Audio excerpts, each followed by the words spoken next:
Now the next step on Dale's job, this is an RZ350 that we're doing a little tank repair on. The next part of this is I've got to back mask everything off that we're not going to put clear on. And I don't think it's supposed to clear up today, this afternoon, but I'm not holding my breath. But at this way, at least I'll have it all ready to go if the sun comes out. So the objective here is what we did the other day when Dale was here. We got this patch on, this I call it a decal, it's really a sticker.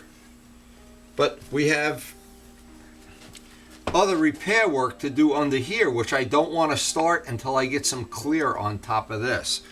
So the next step on this would be obviously to get this back masked. And then I want to put tin foil over the whole tank so that the only thing showing is the sticker. But I'm going to go out onto the other finish by about a 1/64 of an inch.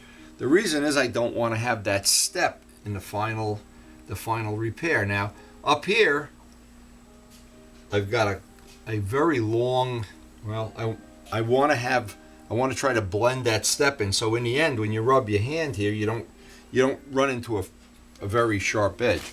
So the tricks to doing this are, and it's a complicated thing to do this, you would think it would be easier. Nothing's easy. Repairing old bikes isn't easy, it's bitching.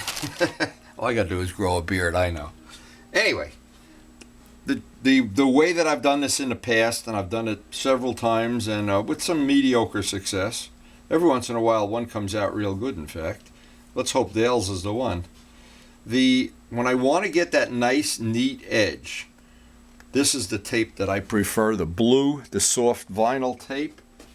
And what I'm going to do is, all I want from this tape here is the edge, and I'll be back off into the white, and I'll show this up close.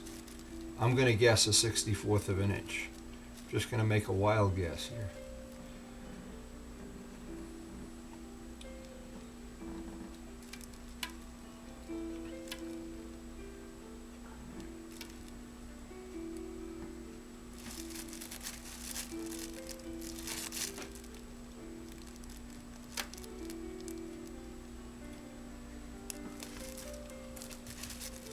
Now let me just show this.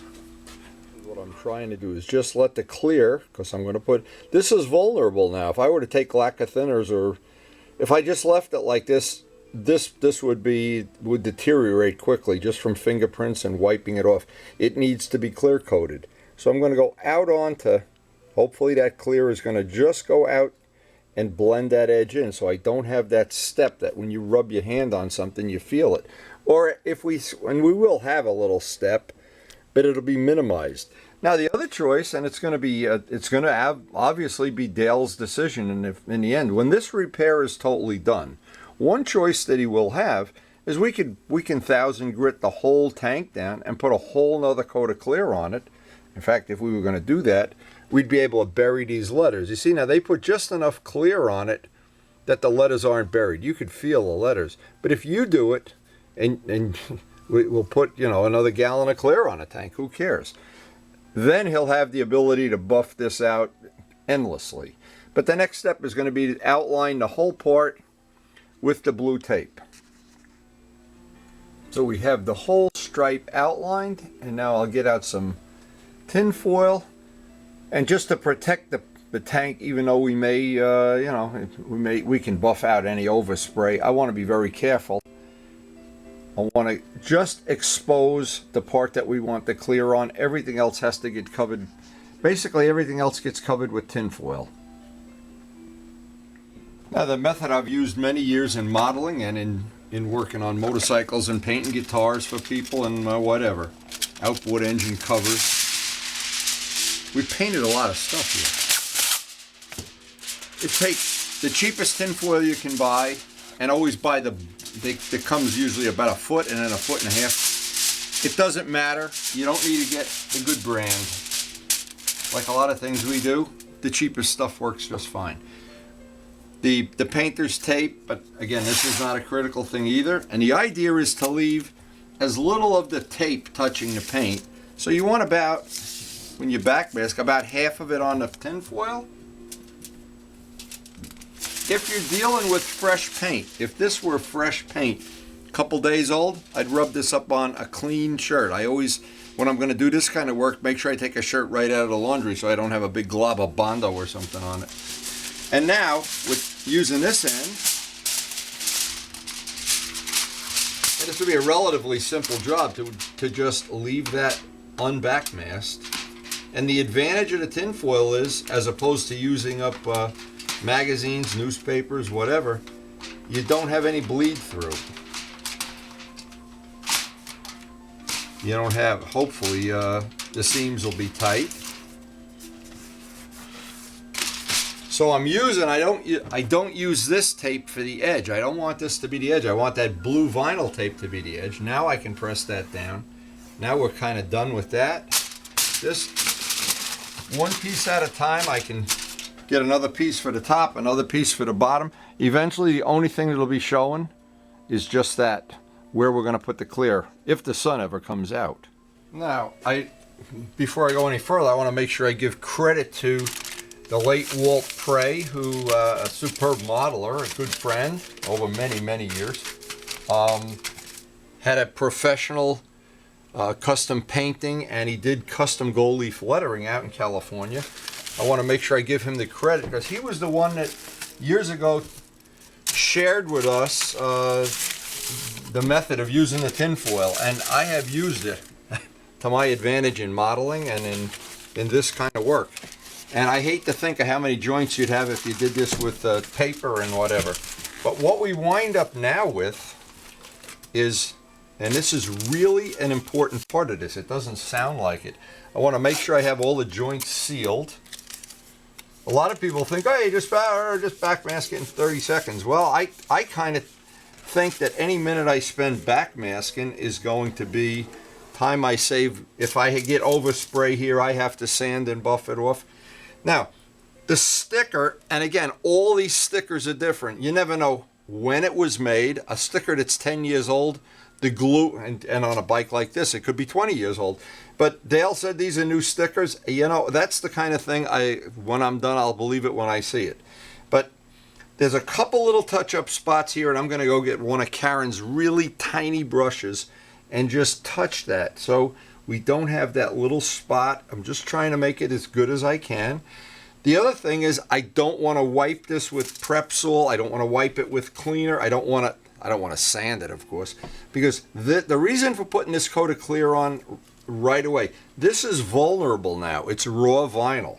And the sooner I can get the clear on, and they say at 1 o'clock it's going to stop raining, but you know, they said that 3 days in a row and it never stopped raining. So the idea is I can get this all prepped up, and if it stops raining, I can sneak out there and just get the clear on and get it in the garage. And what I've been doing lately in the last month in the shop, especially with those motorcycle wheels, I've been painting in between the raindrops, and I'd say most of the time I luck out, and for the people that have a spray booth or a way they can paint, that, you know, that's nice for them, but we have to do it the old-fashioned way. We're just tough guys. But anyway, this is basically ready now. I want to get that one hair brush. Karen has some really intricate brushes, and there's just a spot, and Dale noticed it yesterday. I don't know if it's going to be a perfect touch-up, but we'll certainly make it the best we can, because the clear will help bury it. Now, I did my best to mix up in a bottle cap from the paints that are available. I got it as close, I don't know if you can see this, as close as I think it's really possible to get this. Now, I don't know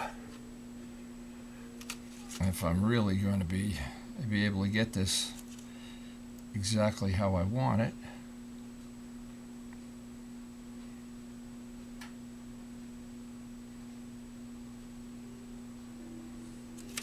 To be honest, that's about as close as that's going to be. I'm not sure, and I'm pretty sure we got the color match. It's just that one little spot. Well, we're all backmasked, touched up. I think that's going to be perfect once the weather breaks, and now it's just a question of waiting to see if it ever stops raining. No, there's not a chance today. We're just going to write off today because The weatherman lied. He said it was going to get sunny for an hour. Didn't happen.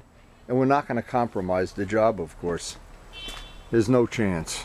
As I look up in the sky, it's just not. This is one of the days. It's not our lucky day. And in the case of this job, we've spent so much time on it so far. This is gradually turning into a nice labor of love. You can see the weather is still terrible out there, so we're just going to live to fight another day. And believe me, if there's one lesson I've learned in life, when you're doing any kind of paint work, you're doing any kind of restoration work, the temptation to rush it through, it always is penny wise and pound foolish, and in the end, you regret that you did it. So, again, we gave it our best shot today, but we did not beat the weatherman. He won.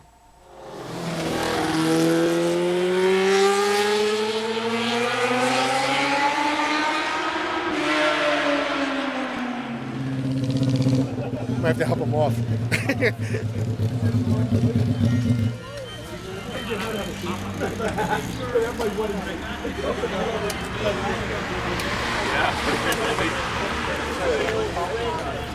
How are you?